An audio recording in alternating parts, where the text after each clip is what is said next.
2차 세계대전 온 세상이 불타오르던 바로 그때 미국은 정말 도저히 이해할 수 없는 적과 마주하게 됩니다. 그들을 어떻게든 이해해보려는 그 절박함 속에서 한 권의 전설적인 책이 탄생했죠. 바로 국화와 칼입니다.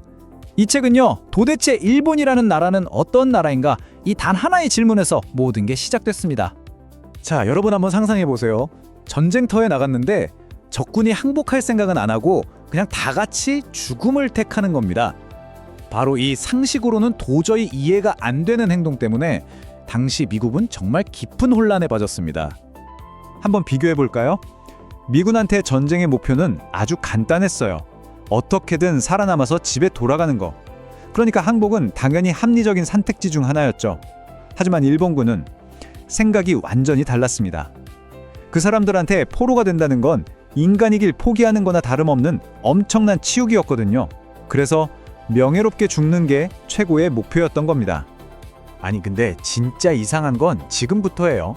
그렇게 죽는 게 낫다고 하던 일본군이 막상 어쩌다 포로가 되면 언제 그랬냐는 듯이 태도가 180도 바뀌는 겁니다. 미군한테 군사기밀을 술술 불면서 엄청나게 협조적으로 나왔다는 거죠. 미국인들 머릿속은 이제 막 뒤죽박죽이 된 거예요.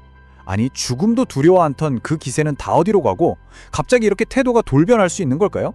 도대체 이 사람들 마음속에는 무슨 스위치라도 있는 걸까요? 자, 이 풀리지 않는 수수께끼를 해결하기 위해서 미국 정부가 아주 뜻밖의 카드를 꺼내듭니다. 군인도 아니고 스파이도 아니었어요. 바로 한명의 인류학자에게 이 불가능해 보이는 인물을 맡긴 거죠. 그녀의 이름은 루스 베네딕트였습니다.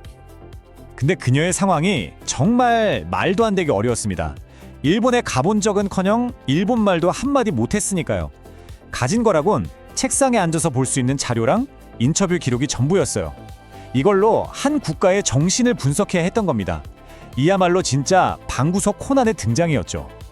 자, 그럼 이 방구석 코난이 어떻게 이 거대한 퍼즐을 풀어냈는지 그 결정적인 단서들을 한번 하나씩 따라가 보죠. 모든 것의 시작은 이 책의 아주 시적인 제목에서부터였습니다. 이 제목 안에 이 모든 모순이 담겨 있었던 겁니다. 국화로 상징되는 섬세한 예술과 아름다움을 극도로 사랑하는 모습, 그리고 칼로 상징되는 무자비한 전쟁과 무력을 숭배하는 모습. 아니 어떻게 이 두 가지가 한 사회 안에서, 아니 한 사람의 마음속에서 같이 있을 수 있을까요? 이게 바로 첫 번째 질문이었습니다. 베네딕트가 찾아낸 첫 번째 실마리는 바로 일본 사회를 지배하는 절대적인 위계 질서, 즉 모든 것에는 정해진 자리가 있다는 생각이었습니다. 베네딕트가 이걸 아주 기가 막힌 비유로 설명하는데요. 일본 사회가 마치 거대한 계급 뷔페 같다는 거예요.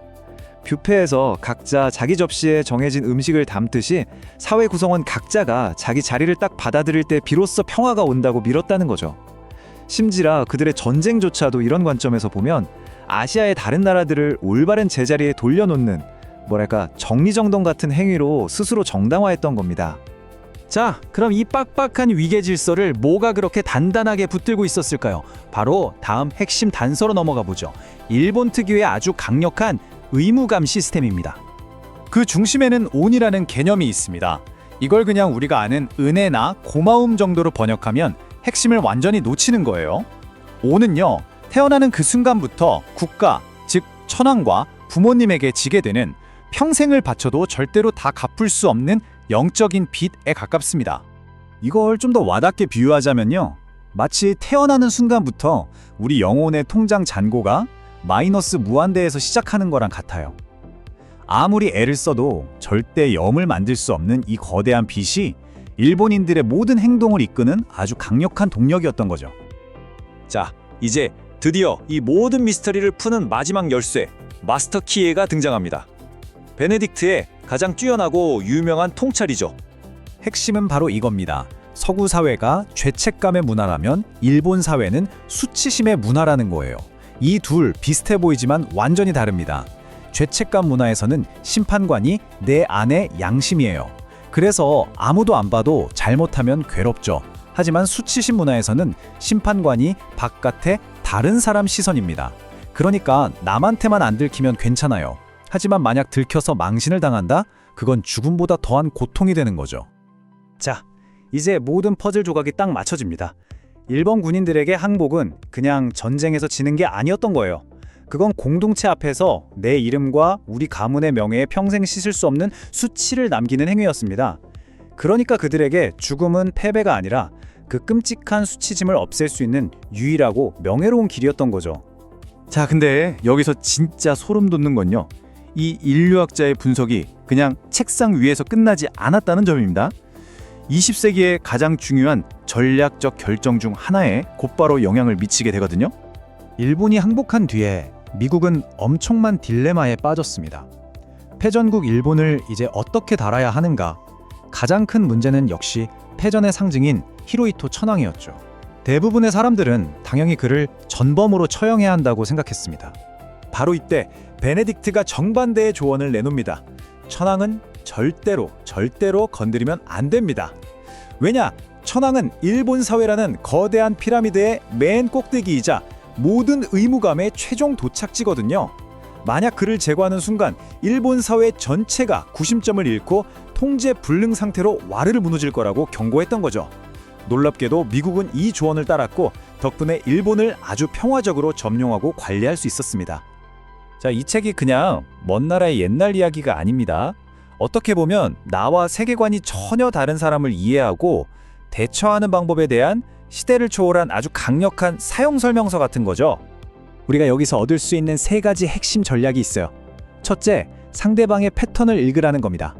사람을 바꾸려고 애쓰지 말고 그 사람을 움직이는 핵심 원칙을 관찰하면 다음 행동이 보인다는 거죠. 둘째, 명예로운 퇴로를 열어주라는 거예요. 누군가를 이기고 싶을 때 막다른 골목으로 몰아서 완전히 짓밟지 마세요. 상대가 체면을 지킬 구멍 하나를 남겨주는 게 진짜 이기는 길입니다. 마지막으로 우리 모두가 방구석 탐정이 될 수 있다는 사실이에요.